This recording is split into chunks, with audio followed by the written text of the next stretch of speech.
Hey, welcome everybody. Kelly here from Beacon Off-Road Supply. So today we're in the shop. I got my Toyota Tacoma here and we're going to do a stereo upgrade. So if that interests you, stay tuned. Let's go. Just as we're about to get going, I thought I'd also mention there that the comparison between the 3rd gen and the 4th gen Tacoma audio systems. So I had an off-road premium previously, 3rd gen, and you know, comparing this audio system, definitely I would say it's an improvement. You know, it's not mind-blowingly different, but I would say, you know, stock for stock, the 4th gen Tacoma audio system definitely it seems to be an improvement. Let me show you what we're going to install here today. First thing we're going to be doing is a component plug-and-play amp from Beat Sonic. So it's just one of these little guys here. It's a little 4-channel amp and it plugs in with a factory plug-and-play harness. So we'll install that. And then the second part of the video is we're going to install a powered subwoofer. So I got this 7-tour 10-inch slim underseat subwoofer, and we're going to get this installed. So none of this stuff is like super high-end. It's all fairly inexpensive, but you know, definitely make some nice little upgrades to our audio system. So anyways, let's go ahead, let's get this going. Okay, so we need to remove the stereo head unit. First thing you might want to do is just put a little bit of protection on here, because we're going to end up by pulling this out and leaning it on there. Don't really want to scratch it up. I still have my factory screen protector on here. I do plan on getting a protector for it. So anyways, what we're going to end up by doing here, we need to quickly pop up this cover. It's going to come straight up, and we need to expose 4 bolts back here and pull the head unit out. So let me show you how that's done. So get a little plastic wedge, and we're going to slide this in here and just slowly pop this up.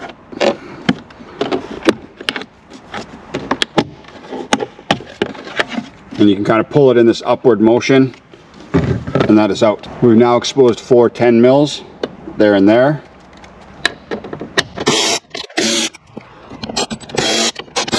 Now we need to unclip the head unit. You can kind of grab it on both sides and just give it a firm tug. Be careful, it is going to be a little bit firm.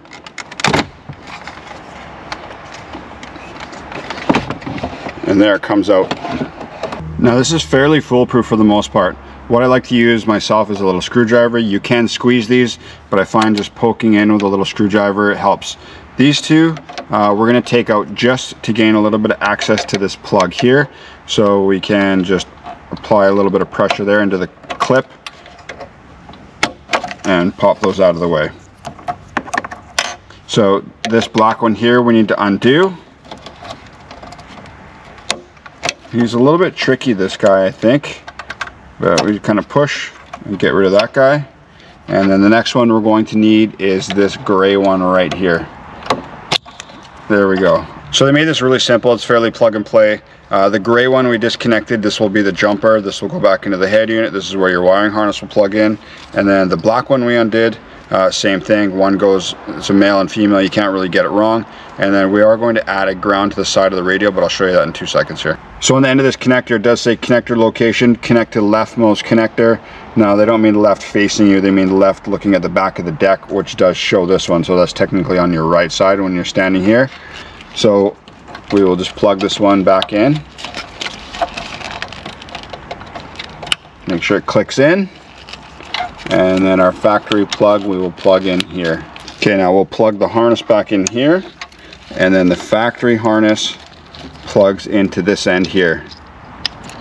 So like I said, you really actually can't get this wrong. So then we will take these, and they're color coded. Black one goes back in there, brown one goes back in there.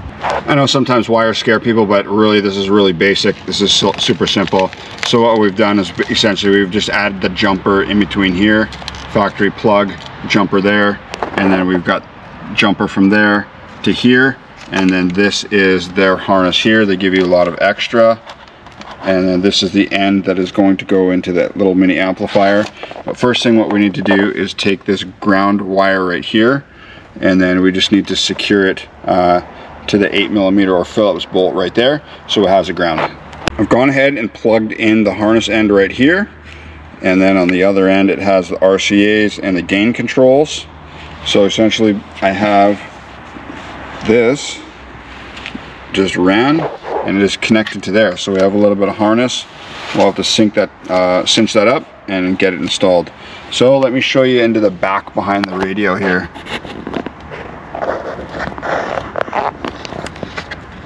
way back in there, we should have room to install this little amplifier, and it'll sit in there behind.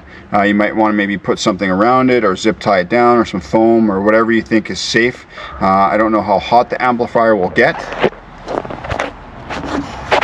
but you may want to consider the heat as a factor. The amplifier could get hot, so do whatever you're comfortable with that is not going to rattle around and cause you some nuisance. So anyways, we're going to get that tucked back in the back there. Now I was just thinking, of course, before we tuck it in, you know, of course we want to test it out, so we can go ahead before we plug everything back in, or I should say before we go ahead and reinstall the deck, we can go ahead and just turn it on and test it out. I went ahead and tested all the radio. Everything's working perfectly fine. I went ahead and pushed the head unit back in here and then bolted the bolts back down and then put this cover back on. So anyways, have a quick listen to the stereo. It's definitely a huge improvement. It's probably not going to show through on your phone or whatever it is, but honestly, this is a huge improvement.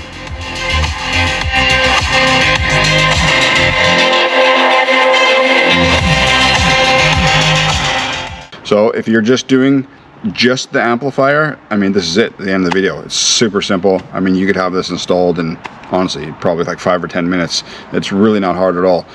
If you're just doing this, this is a worthwhile upgrade. For the cost of the amplifier from Beatsonic, it makes a big difference here. I really like the sound improvement. It's really awesome. So you'll just, unfortunately, just have to take my word for it. It really is a worthwhile upgrade. I think they're a couple $100 or whatever it is. You'll have to check the website there.